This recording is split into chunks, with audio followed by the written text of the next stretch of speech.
Astaghfirullah. Assalamualaikum warahmatullahi wabarakatuh. Alhamdulillah wassalatu wassalamu ala Rasulillah wa ala alihi wa sahbihi wa mawalah wa la hawla wa la quwata illa billahi wa ba'du. Alhamdulillah, segala puja dan puji hanya milik Allah Subhanahu wa ta'ala. Malam ini kembali kita duduk untuk bertalabul ilmi, masih meneruskan kitab Syarhus Sunnah di Imam Ahli Sunnati wal Jamaah Al-Imam Al-Barbahari rahimahullah ta'ala. Kita sudah sampai pada perkataan beliau Al-Mu'allif rahimahullah ta'ala, wa idza ja'aka yunadiruka fahdharhu fa inna fil munadharati al-mira'a wal jidala wal mubalaghata wal khusumata wal ghadaba wa qad nuhita an jami'i hadha jiddah wa huwa yuzilu an tariqil haqqi wa lam yablughna an ahadin min fuqaha'ina wa ulama'ina annahu nadhara aw jadala aw khasama. Qala al-Hasan al-Hakim la yumari wa la yudari hikmatuhu yanshuruha in qubilat hamidallah wa in ruddat hamidallah.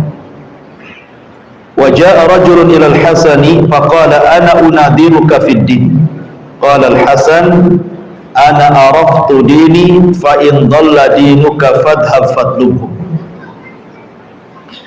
وسمع رسول الله صلى الله عليه وسلم قوما على باب حجرته يقول أحدهم ألم يقل الله كذا فخرج مغضبا فقال أبهذا أمرتكم أم بهذا بعثت إليكم أن تضربوا كتاب الله بعضه ببعض فنهاهم عن الجدال وكان ابن عمر يكره المناظرة ومالك بن أنس ومن فوقه ومن دونه إلى يومنا هذا. وقول الله عز وجل أكبر من قول الخلق. قال الله تبارك وتعالى وما يجادل في آيات الله إلا الذين كفروا. وسأل رجل عمر ابن الخطاب فقال ما والناشطات نشطا قال لو كنت محلوقا لضربت عنقه. وقال النبي صلى الله عليه وسلم المؤمن لا يماري ولا أشفه للمماري يوم القيامة فدأ المراء بكلة خيره. Intaha kalam. Kata mu'allif rahimahullah ta'ala, apabila datang kepadamu seseorang yang mengajak debat dengan kamu, maka hati-hati, karena dalam perdebatan itu ada mirah. Mirah itu maksudnya debat, tapi bukan mencari kebenaran, hanya ingin debat saja. Wal jidal, dan juga menghendaki jidal hanya untuk berargumen saja, kuat-kuat argumentasi. Wal mubalaghah, ataupun berlebihan. Wal khusumata, ataupun hendak mencari permusuhan. Wal ghadab, dan juga menimbulkan kemarahan. Dan sungguh engkau sudah dilarang dari perkara-perkara itu dengan sangat serius. Karena perdebatan yang seperti ini menghilangkan dari jalan yang benar, dan tidak sampai kepada kita satupun dari para ahli fikih dan ulama kita melakukan perdebatan atau berjidal seperti itu. Berkata Al-Hasan, maksudnya Hasan Al-Basri, pemimpin para tabi'in, orang yang bijaksana itu pasti tidak akan berdebat, maksudnya berdebat yang tidak untuk mencari kebenaran, hanya menang-menang. Tetapi orang yang bijak itu adalah orang yang menyebarkan kebijaksanaannya, hikmah-hikmahnya kepada manusia. Kalau diterima, alhamdulillah. Ditolak, alhamdulillah. Sampai ada seseorang datang kepada Hasan Al-Basri dan mengatakan, ana unadiruka fiddin, saya siap berdebat dengan kamu dalam urusan agama ya imam. Maka Hasan Al-Basri mengatakan, saya tahu agama saya. Fa in dhalla, artinya kalau engkau tidak tahu agamamu, fadhhab fatlubhu, cari, enggak usah berdebat. Dan Nabi SAW pernah mendengar sebuah kaum berada di depan pintu rumahnya. Salah seorang mereka berkata, bukankah Allah sudah berfirman ini dan itu? Maka Rasul keluar dan mengatakan, bukan ini aku memerintahkan kalian, dan bukan seperti ini aku diutus kepada kalian untuk mencanggahkan antara kitab Allah satu dengan yang lainnya. Maka Nabi SAW melarang mereka untuk berjidal, berdebat.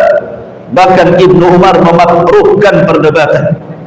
Begitu juga Imam Malik Ibn Anas, dan orang yang di atasnya dan orang yang di bawahnya sampai, karena firman Allah Subhanahu wa taala itu jauh lebih besar dibandingkan perkataan makhluk.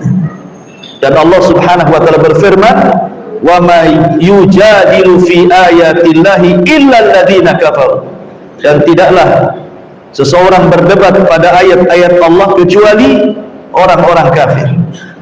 Seseorang bertanya kepada Umar bin Khattab radhiyallahu anhu tentang makna ayat an-nasyitati nashta dalam surah An-Nazi'ah.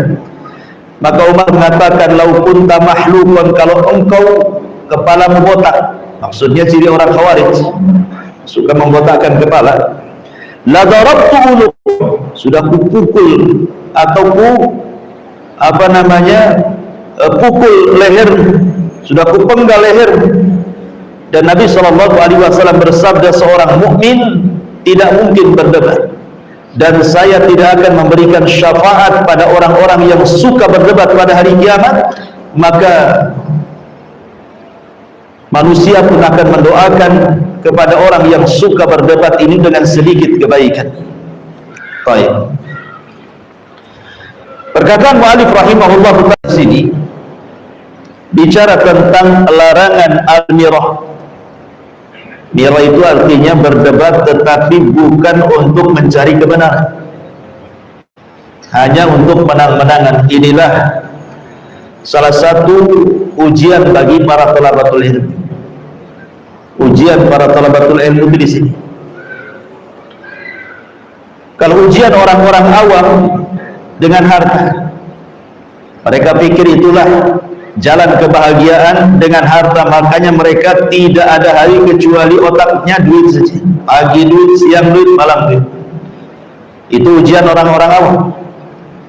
Atau mungkin jabatan, kepemimpinan dan begitu seterusnya. Tapi ujian para thalabatul ilmi, dikiranya bahagia itu kalau sudah bisa mendebat orang, menang, kemudian bangga, merasa dirinya paling pandai dibandingkan yang lain. Makanya dalam Islam itu, agama ini dipelajari bukan untuk diperdebatkan. Agama ini dipelajari untuk diamalkan dan mendekatkan diri kita kepada Allah Azza wa Jalla. Makanya Syekh Shalih Fauzan hafizahullah ta'ala mengatakan, salah satu musibah adanya internet pada hari ini, adanya handphone pada hari ini, adanya alat komunikasi pada hari ini yang jauh lebih canggih dibandingkan zaman dulu. Muncullah orang-orang yang jahil, tidak punya agama, mulai memperdebatkan soal agama di medsos. Kita tidak tahu siapa orang ini, dia hanya komen saja. Apakah dia orang alim ke orang jahil, apakah dia orang Islam ke orang kafir, namanya di medsos kita tidak tahu. Kadang-kadang juga gambarnya bukan gambar dia, kadang-kadang asal letak saja kan gitu, sehingga tidak tahu yang dicari siapa. Tetapi dia bisa berdebat dalam urusan agama dengan kejahilan kan. Dan ini membahayakan. Beda di zaman dulu. Kalau orang dulu itu tidak tahu, datang kepada orang alim bertanya, kemudian diamalkan. Tapi zaman sekarang kalau tidak tahu diperdebatkan, sehingga akhirnya bukan menambah keyakinan pada agama, justru mendatangkan keraguan. Dari sini ma'asyiral muslimin, kata beliau, disinilah bentuk bahayanya medsos. Karena kalau sudah berdebat dalam urusan agama, kemudian sampai mencaci maki di dalamnya, apalagi kemudian menyerempet-nyerempet, mencaci maki Allah, Rasul dan ayat-ayatnya, bisa kufur. Hanya karena mungkin urusan-urusan politik kadang-kadang. Kalau bulan politik ini agama masuk. Kadang-kadang diperdebatkan untuk memukul lawannya pakai dalil macam-macam. Nanti dibantah lagi. Ma'asyiral muslimin yang dimuliakan Allah Azza wa Jalla, mu'alif rahimahullahu ta'ala di sini mengatakan, apabila ada orang yang datang kepadamu mengajak berdebat, hati-hati, jangan dilayan. Gak perlu, kalau tidak ada masalahnya ngapain antum debat. Saya akan kisahkan satu kisah. Al-Imam Malik rahimahullahu ta'ala, Imam Malik Ibn Anas rahimahullahu ta'ala, suatu ketika dia sedang bersandar di Masjid Nabawi. Jadi tiba-tiba kemudian ada seseorang yang muttaham bil irja. Orang ini tertuduh memiliki pemahaman murji'ah. Datang dia kepada Imam Malik yang sedang duduk bertelekan di Masjid Nabawi. Faqala, dan dia mengatakan, ya Abdullah, isma minni syai'an ukallimuka bihi. Kemudian dia mengatakan, wahai Abdullah, maksudnya kepada Imam Malik, dengarkan kata-kataku sedikit, saya ingin bicara denganmu, wa uhajuka, dan ingin berdebat denganmu, wa ukhbiruka bi ra'yi, dan ingin menghabarkan pendapatku. Maka Imam Malik mengatakan, in ghallabtani, kalau engkau mengalahkan aku, kira-kira apa konsekuensi? Kata Imam Malik, baik, kalau saya layani kamu berdebat, kalah pula aku dan kau yang menang. Maka orang ini mengatakan, in ghallabtuka ittaba'ani, kalau aku bisa mengalahkan kamu, ya kamu disebut aku lah, bukan sudah kalah. Kata Imam Malik rahimahullahu ta'ala, bagaimana kalau sebaliknya? Kalau sebaliknya, aku yang mengalahkan kamu, in ghallabtuka, kalau aku bisa mengalahkan kamu, konsekuensinya gimana? Maka orang ini mengatakan, ya aku akan mengikuti kamu. Baik, kalau seandainya setelah perdebatan ini entah saya yang kalah, entah kamu yang menang, atau saya yang menang, engkau yang kalah, tiba-tiba besoknya ada lagi yang mengajak debat dengan persoalan yang sama, kemudian kita berdua kalah, kira-kira apa konsekuensinya? Ya kita semua harus ikut dia kan?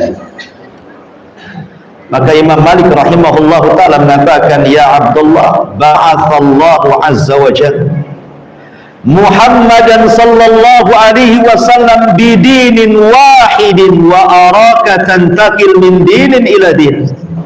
Dengerin kata Imam Malik, Nabi sallallahu alaihi wasallam itu diutus dengan satu agama saja, tapi saya lihat engkau orang yang suka pindah dari satu agama ke agama berikutnya. Sebab kalau aku kalah, engkau memaksa aku untuk ikut pendapatmu. Kalau aku bisa mengalahkan kamu, pendapatmu kau tinggal, akhirnya mengambil pendapatku. Kalau ada orang yang mengalahkan, kau berpindah kepada pendapat itu. Kalau ada orang lagi mengalahkan, berpindah lagi. Sampai kapan seperti itu agama pindah-pindah? Jadi Imam Malik rahimahullahu ta'ala ingin mengajarkan kepada orang ini, jangan suka berpindah-pindah dalam agama. Makanya Umar bin Abdul Aziz rahimahullahu ta'ala mengatakan, man ja'ala dinahu gharadan lil khusumati aktsaru tanakkul. Siapa yang tujuan mencari agama itu untuk sekedar khusumah, hanya untuk diperdebatkan saja, maka pasti orang itu akan banyak pelin-pelan, suka berpindah satu keyakinan ke keyakinan berikutnya, akhirnya jadi ragu-ragu dia. si pindah lagi. Sampai kapan seperti itu beragama? Tidak akan punya ketenangan. Ma'asyiral muslimin yang dimuliakan Allah Azza wa Jalla. Makanya saya tertarik dengan satu perdebatan dalam sejarah ketika Imam Syafi'i rahimahullah ta'ala berdebat dengan Abu Ubaid Al-Qasim bin Sallam. Ini yang saya salut ketika membaca kisah ini, bagaimana kebijaksanaan kedua ulama ini. Imam Syafi'i rahimahullah ta'ala berdebat dengan Abu Ubaid Al-Qasim ibn Sallam. Berdebat persoalan apa? Persoalan makna al-qur'u wal mutallaqat yatarabbasna bi anfusihinna thalathata qur', tentang makna qur', di mana orang-orang yang telah mentalak istrinya, maka istri itu punya masa iddah selama 3 qur'. Apa makna qur' ini? Apakah dia makna haid, artinya setelah 3 kali haid, ataukah maknanya suci dari haid? Makna qur' di sini.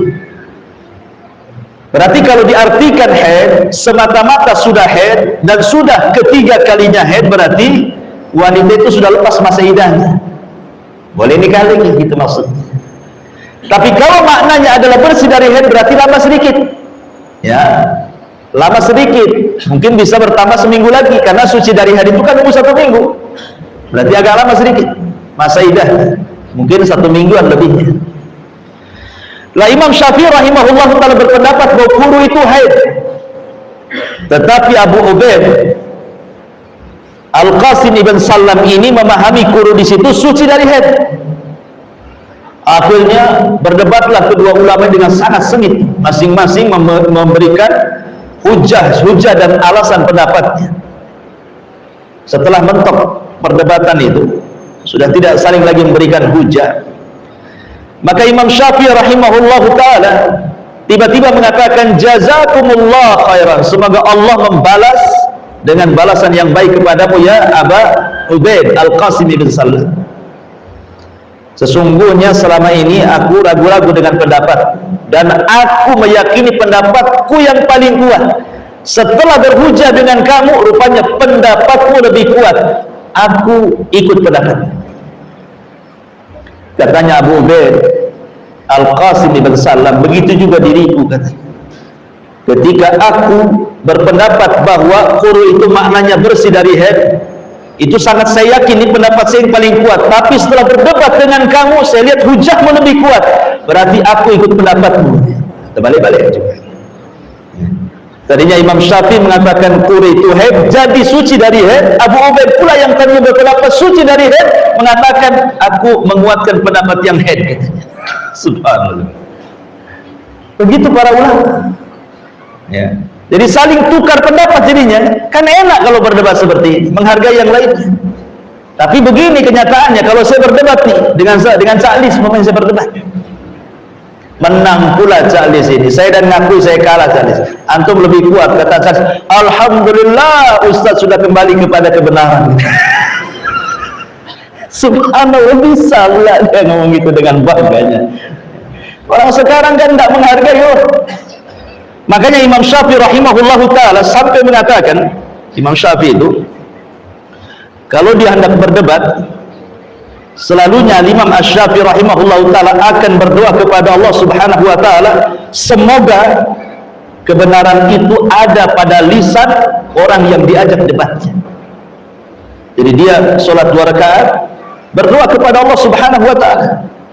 Kemudian Imam Syafi'i mengatakan, ya Rabb, ya, kalau bisa kebenaran itu ada pada lisan orang yang kuajak debat. Minta kepada Allah supaya kebenaran ada pada lisannya. Makanya kata Imam Syafi'i rahimahullahu ta'ala, ma jadaltu ahadan qad fa ahbabtu an yuhdhiya. Maksudnya fa ahbabtu annal haq ala lisanihi.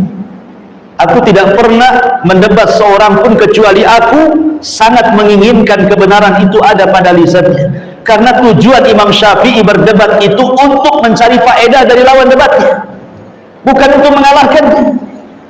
Boleh jadi saat berdialog itu ada pengetahuan yang kita tidak tahu, dia pula tahu. Jadi dapat faedah jadinya kan debat ini. Makanya seseorang itu kalau ingin berdebat dengan para ulama, dengan para talabatul ilmi gitu, maka berdebatlah sesuatu yang antum ada faedah di dalamnya. Jadi yang tidak tahu jadi tahu. Makanya Imam Syafi'i mengatakan, aku berdebat itu tidak pernah terkalahkan kecuali berdebat dengan orang jahil, katanya. Kata Imam Syafi'i, aku kalau berdebat dengan orang alim, aku tidak pernah dikalahkan.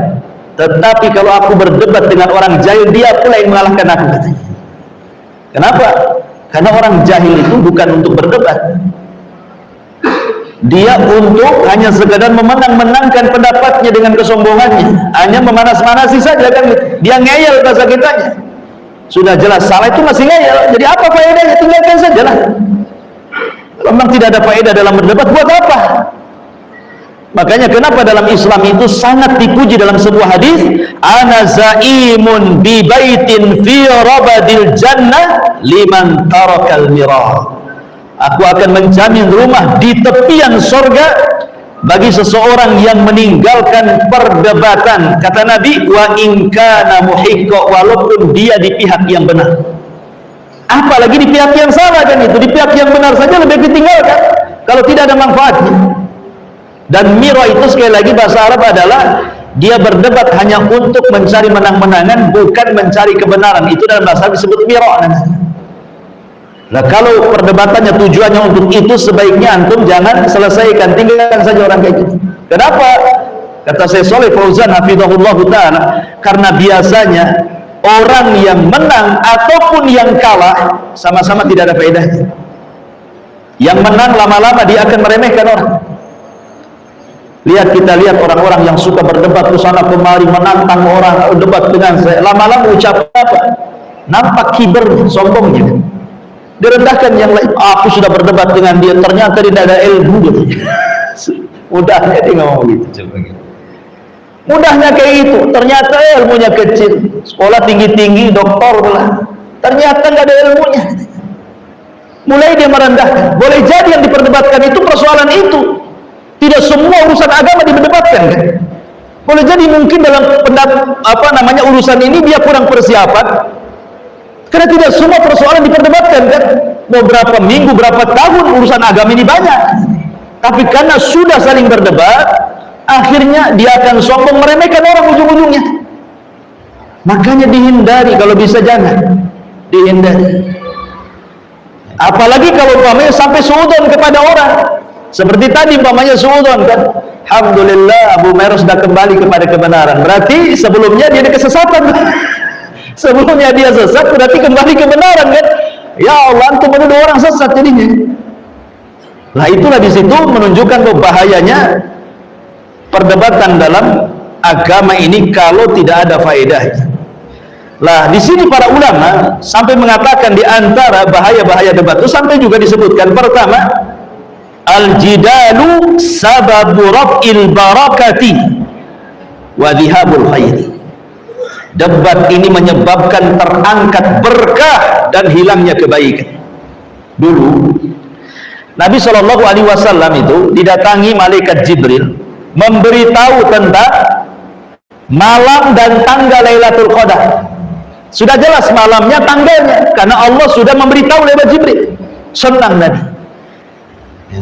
Tiba-tiba ketika Rasul saking senangnya ingin memberitahu para sahabat tentang malam dan tanggal Lailatul Qadar, rupanya di tengah jalan dilupakan karena ada orang yang berdebat, ada orang yang bertengkar di tengah jalan itu. Maka Rasul kemudian sibuk meleraikan dua orang yang bertengkar itu. Ketika sudah lerai, sudah selesai, sudah bisa didamaikan, kemudian Rasul dilupakan untuk menyampaikan malam dan tanggal Lailatul Qadar, langsung balik dia. Coba ya, kalau seandainya Rasul tidak berhenti meleraikan orang yang berdebat, tentu kita tahu malam apa Lailatul Qadar, tanggal berapa kan? Tapi kemudian Allah membuat lupa, gara-gara Nabi SAW meleraikan orang yang berdebat. Kata Nabi, kharajtu li ukhbirakum bi lailatil qadri fatalaha fulanun wa fulan farufi'at wa asa an yakuna khairan lakum faltamisuha fit tasi'ati was sabi'ati wal khamisati, kata Rasul. Sebenarnya aku keluar itu hendak ngasih kabar kapan dan tanggal Lailatul Qadar itu. Tiba-tiba ada dua orang yang berdebat, berselisih, kudamaikan keduanya. Akhirnya berkah itu diangkat oleh Allah. Ya, saya sih hanya berharap mudah-mudahan ini kebaikan bagi kalian. Kalau begitulah carilah Lailatul Qadar di malam ke Tasya ke 29 atau Sabi 27 atau Khamis 25, kata Rasulullah riwayat, iltamisuha fi ashril awakhir min Ramadan. Carilah di akhir-akhir bulan Ramadan, artinya 10 akhir Ramadan, bisa 21, 23, 25, 27, 29, Allahu a'lam. Sebab gara-gara perdebatan hilang pula berkah itu. Akhirnya kita disibukkan mencari Lailatul Qadar. Mencari Lailatul Qadar, entah 21 sudah sibuk, 21, 22 lebay dan mulai tidak mau sholat, ya. Padahal kita tidak tahu Lailatul Qadar itu tanggal 21-nya atau 22-nya, ya kan? Apalagi kalau perselisihan pemerintah dengan ormas beda. Yang satu malam ganjil menurut dia, menurut pemerintah malam genap. Menurut pemerintah malam ganjil, menurut ormas ini malam genap. Akhirnya kan setiap malam Lailatul Qadar, jadi kan gitu ya. Karena semua dianggap ganjil akhirnya. Coba kalau Nabi SAW ketika itu tidak dihalangi dengan orang yang berdebat, kan tentu enak, tanggal sekian selesai. Tapi karena sudah diangkat dan itu mudah-mudahan sebuah kebaikan, kata Rasul, maka inilah diantara sebab diangkatnya berkah dan hilangnya kebaikan adalah sababuhul jidal, karena perdebatan. Yang kedua, al-jidalu yufsidul ibadat aw yakad an yufsidah. Debat itu bisa merusak ibadah atau boleh jadi hampir-hampir merusak ibadah.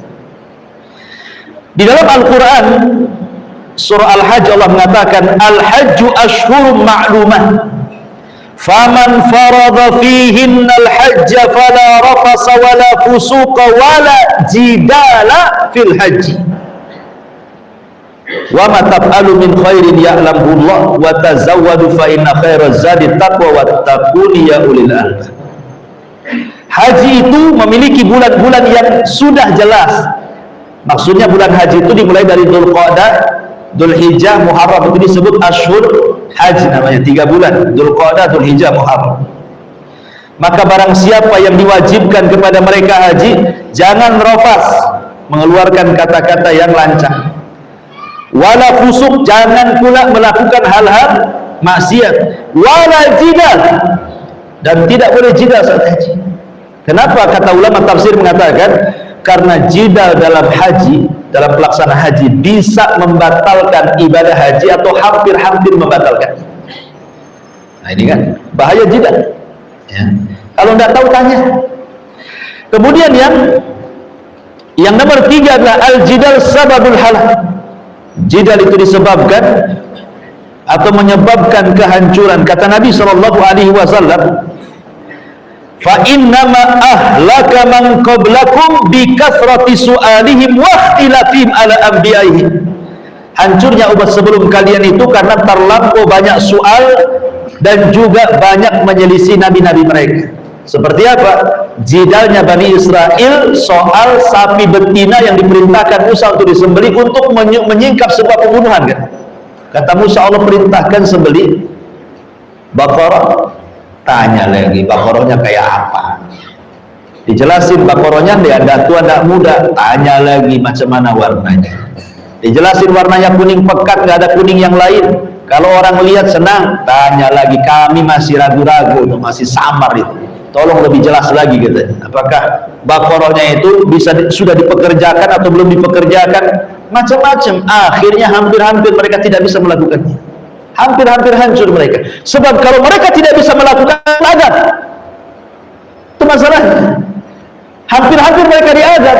Kalau bukan karena mereka mengatakan wa inna insyaallahu la muhtadun, kalimat insyaallah itulah yang menolong mereka. Akhirnya mereka bisa melaksanakan dengan sangat payah, susah, ya. Ini juga yang ketiga. Yang keempat, al-jidal min asbab dukhulin nar. bahwa jidal itu sebab orang bisa masuk ke dalam neraka berdasarkan hadis man talabal ilma liyujariya bihil ulama au yumariya bihi sufaha wa yasrifu bihi wujuhan nas ilaihi adkhalahu Allahu nar.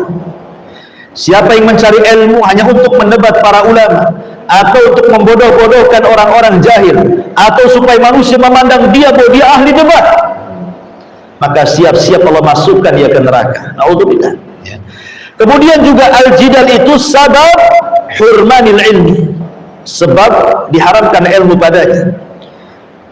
Berkata Yunus, dia mengatakan, aku Maimun menulis kepadaku sebuah surat, maksudnya Maimun ibn Mihran, Imam Ahmash, kepada Yunus ini. Kemudian dalam surat itu dia katakan, iyyaka wal khusumata wal jidala fiddin. Hati-hati, engkau jangan suka debat dalam agama. Wala tujadilanna aliman wala jahilan. Jangan mendebat orang alim ataupun orang jahil, katanya. Ammal alim fa innahu yahzan anka ilmu wala yubali ma sana'ta. Wa ammal jahil fa innahu yahsha bi sadrika wala yuti'a. Kata beliau, kalau engkau sampai mendebat orang alim, maka orang alim akan sedih sehingga dia malas untuk memberikan ilmunya kepada, sehingga diharamkan ilmu pada. Adapun orang jahil juga sama, akhirnya keras hatinya, merasa kalah ataupun menang dalam debatnya sehingga meremehkan dirimu, akhirnya tidak akan mengikuti kamu lagi nantinya. Nah, bayangkan ini, ulama memberikan nasihat, debat itu bisa mengharamkan ilmu pada kita. Kemudian juga al-jidal min khawarimil muru'ah, termasuk keburukan akhlak seseorang. Kata Dhunnun Yunus ibn Matta, dia mengatakan salasatun min a'lam a'malil kayasati tarkul mira wal jidala fiddin. 3 alamat dari kecerdasan orang beramal itu adalah ketika dia bisa meninggalkan perdebatan dan jidal. Artinya sebuah alamat kebodohan itu ketika dia suka berdebat. Karena hidupnya ikhwan kalau berdebat itu pasti dihinggapi dengan dendam, dengan marah gitu ya. Kalau kalah lah malu, kalau menang merasa tinggi hati gitu ya kan. Itu kan bahaya. Kalah menang sama-sama bahaya. Makanya kemudian jidal ini bisa menghilangkan khawarimul muru'ah. Termasuk jidal ini yunafil uhuwah al-imaniyah, bisa meniadakan persaudaraan.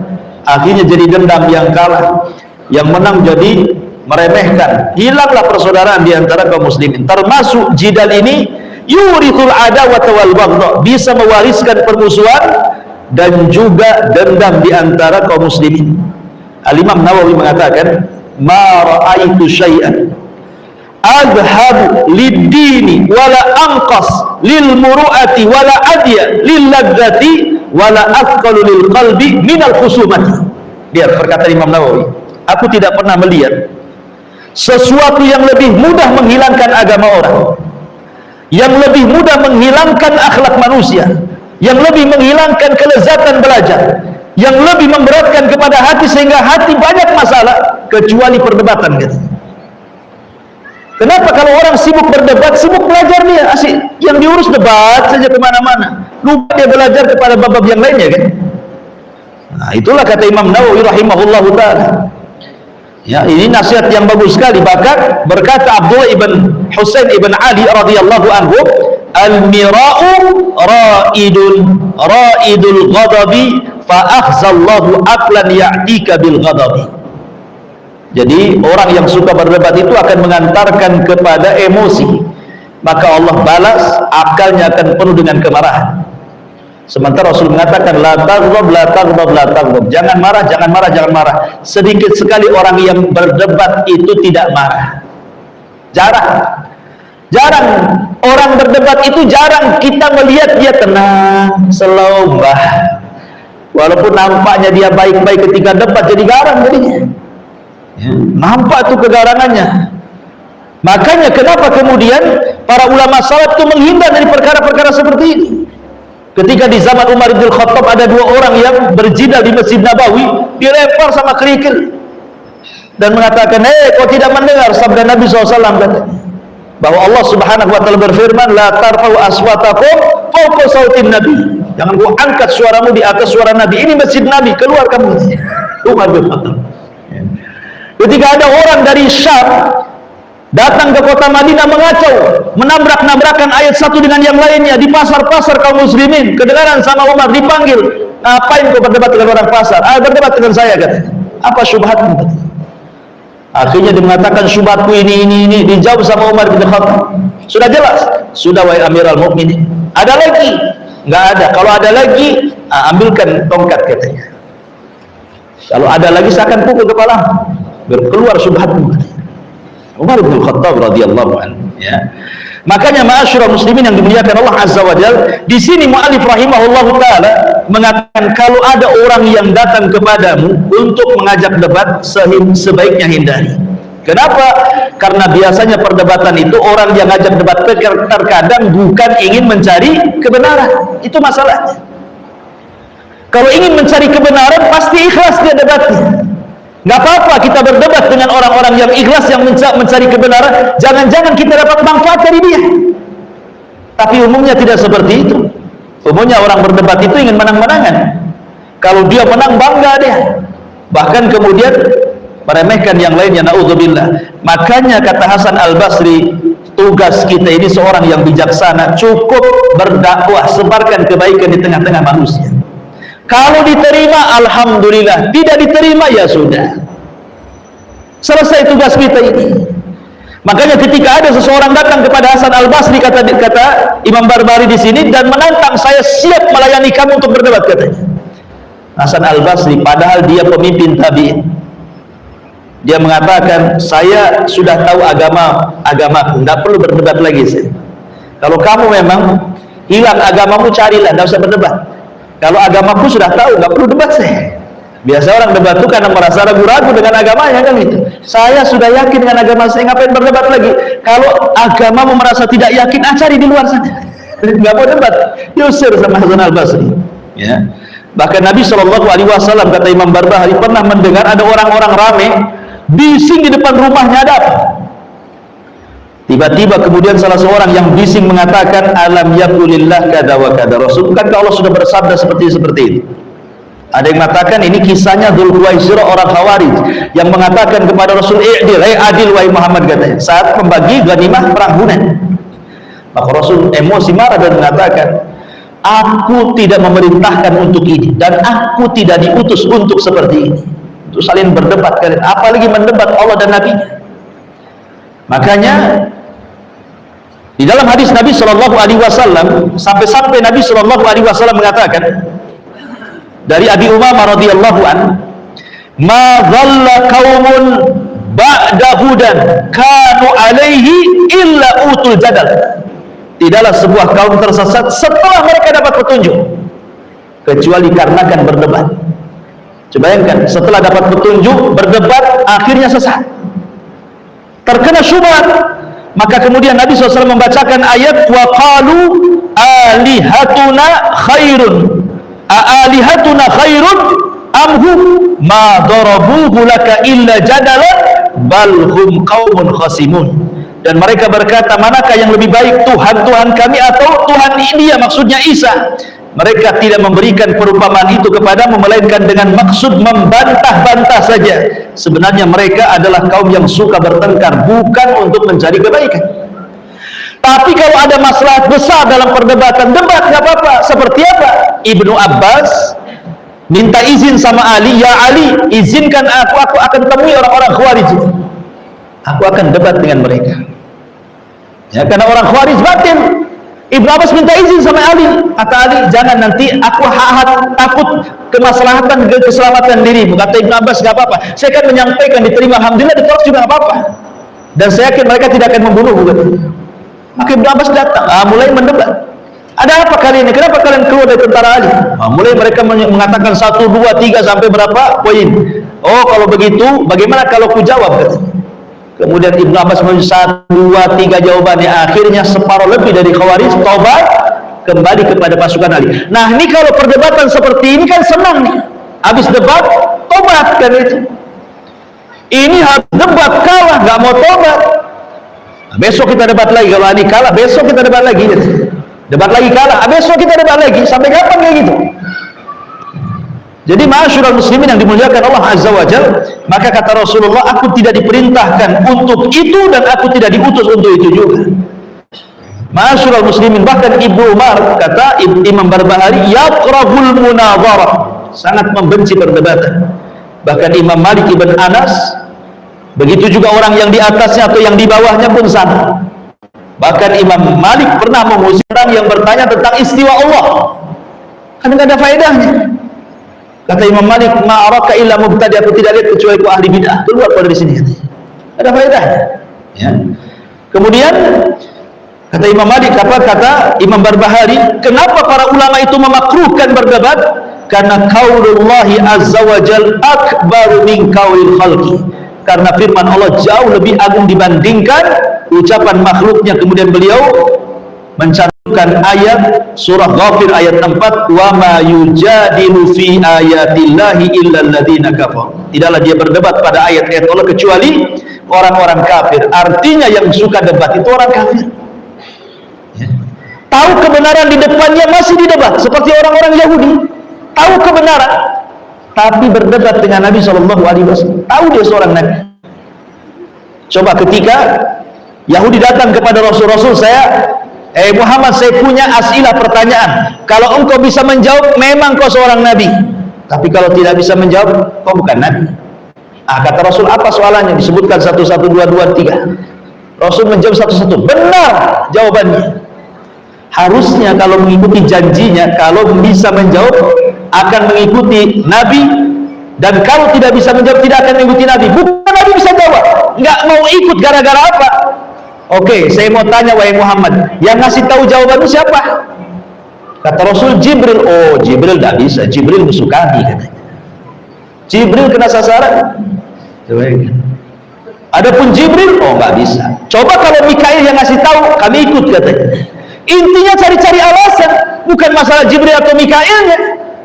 Mereka tahu kebenaran tetapi mereka menentang. Wajahadu bihu, sama dengan Fir'aun, tahu kebenaran tapi menolaknya karena zalim dan kesombongan. Nah, itulah orang-orang. Kemudian ketika seorang laki-laki datang kepada Umar bin Khattab, ingin mendapatkan kalimat wan nasyitati nashtah. Apa kata Umar? Lau kunta mahlukan. Makhluk itu artinya dicukur rambutnya, dibotak, itu cirinya orang Khawarij. Kalau engkau Khawarij, kata Ibnu Umar, kata Umar bin Khattab, la darabtu unuqa, sudah kupenggal lehermu. Maka Umar tidak suka orang mendebat dalam rangka untuk kesombongan, bukan dari kebenaran. Kemudian Rasul juga mengatakan seorang mukmin tidak mungkin berdebat hanya untuk mencari menang-menangan, bukan mencari kebenaran. Kata Rasul, wala ashfa'u lil mumari, saya tidak akan beri syafaat kepada orang-orang yang suka berdebat pada hari kiamat. Fada'ul mira'a li qillatil khaira, maka manusia mendoakan keburukan, sedikit kebaikan bagi orang-orang yang berdebat ini. Wallahu a'lam bishawab. Sudah isya. Subhanaka wa bihamdika asyhadu an la ilaha illa anta astaghfiruka wa atubu ilaik. Wallahu ta'ala.